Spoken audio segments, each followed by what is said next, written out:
Hello everyone, welcome back to Chapter 2, Section 4 of the online video course Chinese Traditional Culture and Spiritual Healing.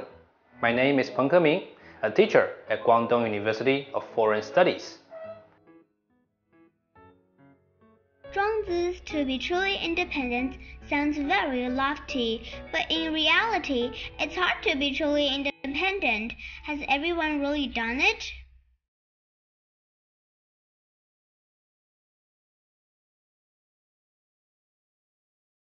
I want to introduce to you Mr. Wang Yangming, a philosopher that I admire a lot.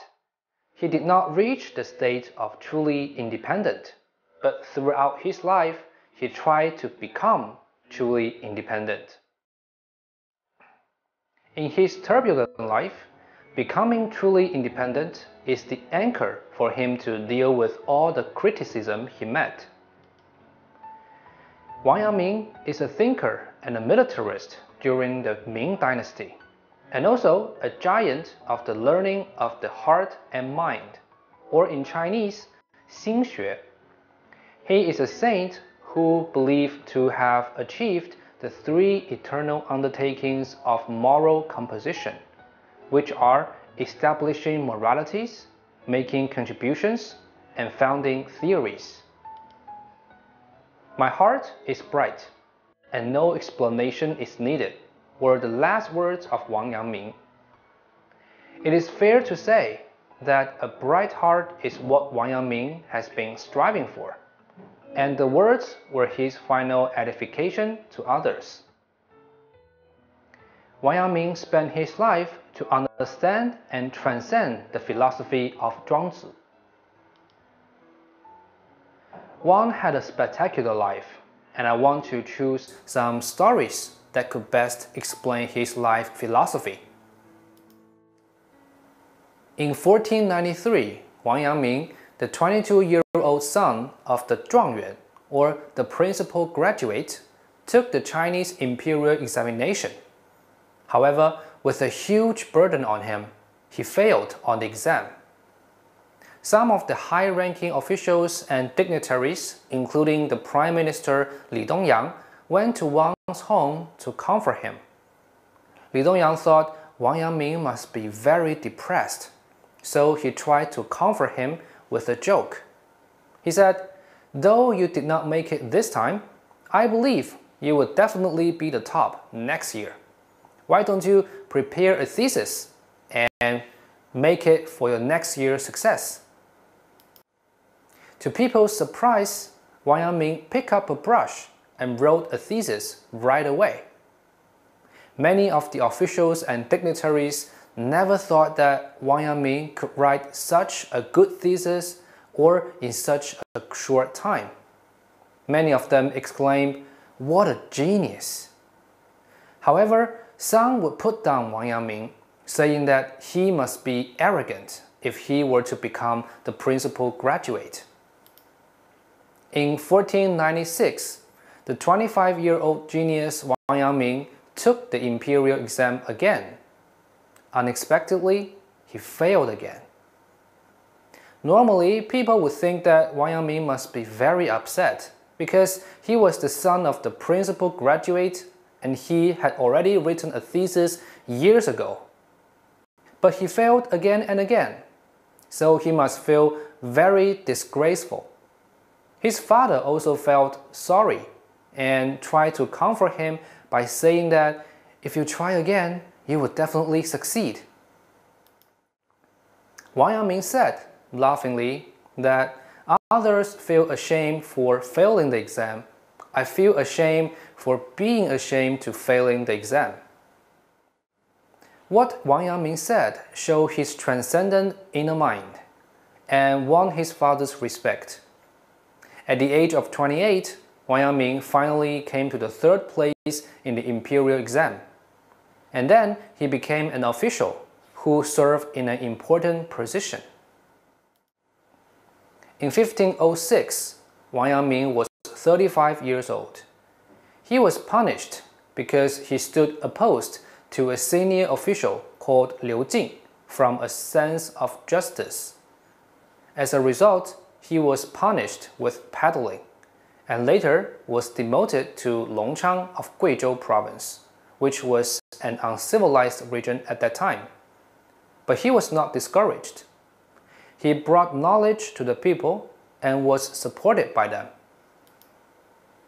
Sure, Wang Yangming felt sadness deep inside. He was frustrated by the fact that despite the right thing he did, he got himself into such an awkward and difficult situation. At Longchang, he finally realized that to be a saint, we must find strength from our hearts, rather than looking for it outside. Therefore, he was relieved from the frustration. In 1519, the 48-year-old Wang Yangming took only about 10 days to put down the anti-government movement in Jiangxi initiated by the Prince of Ning, which made him very famous. But after Wang Yangming took control of the movement, he was framed by others, claiming that Wang Yangming was in league with the Prince of Ning. Wang Yangming bore the stigma of collaborating with the enemy, and he was only relieved when the new Emperor Jiajing took the reign in 1521. After his opponent was sentenced to death, Wang was relieved from his dilemma. However, the hardship and the ordeal also became the best opportunity for Wang Yangming to find the truth of his life.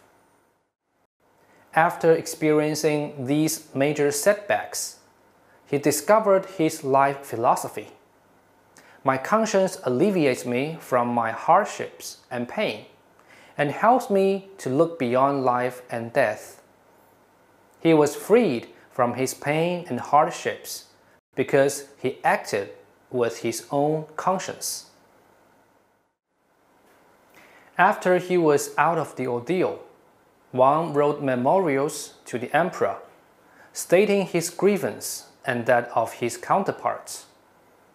He did this because even though the imperial court had awarded him for his military exploits in controlling the rebellion, he was not officially rehabilitated from the defamation that he had colluded with the enemy. However, Wang Yangming's statements went ignored. What is worse, he experienced a new suppression by the Grand Secretariat Yang Tinghe and his colleagues. In 1522, the 51-year-old Wang Yangming was disappointed and frustrated, so he resigned from the official post on the grounds of bereavement of his father. After his resignation, Wang Yangming returned to his hometown to lecture and founded a college in Zhejiang. He then started to preach Wang studies, meaning the learning of the heart and the mind, which was very different from the mainstream doctrines of the time. He gradually became famous for his lectures. As a result, he was envied and criticized by some people. Some wrote memorials to the emperor, saying that Wang Yangming was spreading heresy. The emperor, not knowing the truth, was alarmed and became dislike of Wang Yangming. In 1527, when Wang Yangming was 56 years old, he was ordered to Guangxi to contain the rebellious force there. It took him several months to complete the task. When Wang Yangming reported his victory over the rebellious force to the Emperor Jiajing wrote a letter to Wang Yiqing, the Grand Secretariat, blaming that Wang Yangming boasted the victory for himself. Moreover, in the letter, Wang Yangming's personality and academic successes were nearly completely negated. After the victory, Wang Yangming caught pneumonia, so he reported to the imperial court for retirement. Before he received an official approval, he left Guangxi. In 1529, the 58-year-old Wang Yangming passed away on the ship in Jiangxi on his way home. On his deathbed, he asked his disciples to come over. When his disciples asked Wang Yangming, "What do you want to say?" he smiled and said, "My heart is upright, and no explanation is needed."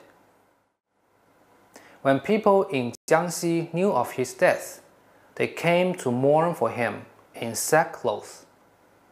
It is noteworthy that in ancient China, people would only wear sackcloth when they mourn for the death of their parents or the elderly in the family. This showed how the local people respected Wang Yangming.